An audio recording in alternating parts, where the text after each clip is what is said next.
ಇನ್ನು ಕಾರವಾರದಲ್ಲಿ ಮಳೆಯ ಪರಿಸ್ಥಿತಿ ಹೀಗಿದ್ರೆ ಕೊಡಗಿನ ಭಾಗಕ್ಕೆ ಹೋಗೋಣ. ಕೊಡಗಿನಲ್ಲೂ ಕೂಡ ಮಳೆಯ ರಣಾರ್ಭಟ ಜೋರಾಗಿದೆ. ತಲಕಾವೇರಿ ಭಾಗಮಂಡಲದಲ್ಲಿ ಗಾಳಿ ಸಹಿತ ಮಳೆ ಜನರನ್ನ ಹೈರಾಣಾಗಿಸಿದೆ.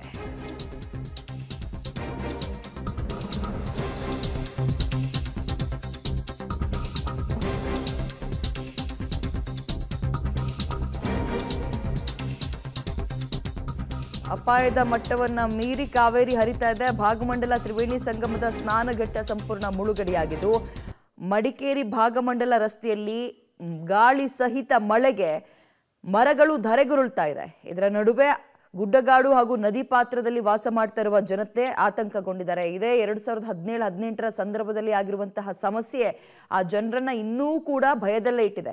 ಇದರ ನಡುವೆ ಈ ಸಲವೂ ಬಿಟ್ಟು ಬಿಡದೆ ಮಳೆ ಆಗ್ತಾ ಇದೆ. ಇಲ್ಲಿ ತನಕ ಸ್ವಲ್ಪ ಕಡಿಮೆ ಇತ್ತು, ಬಟ್ ನಿನ್ನೆಯಿಂದ ಕೊಡಗು ಭಾಗದಲ್ಲಿ ಮತ್ತೆ ಮಳೆ ಹೆಚ್ಚುವರಿಯಾಗಿ ಆಗ್ತಾ ಇದೆ. ಪರಿಣಾಮ ಕಾವೇರಿ ಅಪಾಯದ ಮಟ್ಟವನ್ನ ಮೀರಿ ಹರಿತಾ ಇದೆ. ತಲಕಾವೇರಿ ಭಾಗಮಂಡಲದಲ್ಲಿ ಗಾಳಿ ಸಹಿತ ಮಳೆ ಆಗ್ತಾ ಇರೋದ್ರಿಂದ ಅಲ್ಲಲ್ಲಿ ಮರ ಅನ್ನುವಂಥದ್ದು ಬುಡದ ಸಮೇತ ಬೀಳ್ತಾ ಇದೆ ನೆಲಕ್ಕೆ. ಮಡಿಕೇರಿ ಭಾಗಮಂಡಲ ರಸ್ತೆಯಲ್ಲಿ ಮರಗಳು ಧರೆಗುರುಳ್ತಾ ಇದೆ. ಜನರಿಗೆ ಆತಂಕ ಹೆಚ್ಚಾಗ್ತಾ ಇದೆ. ಕಾವೇರಿ ಅನ್ನುವಂಥದ್ದು ಅಪಾಯದ ಮಟ್ಟವನ್ನು ಮೀರಿ ಹರಿತಾ ಇದೆ.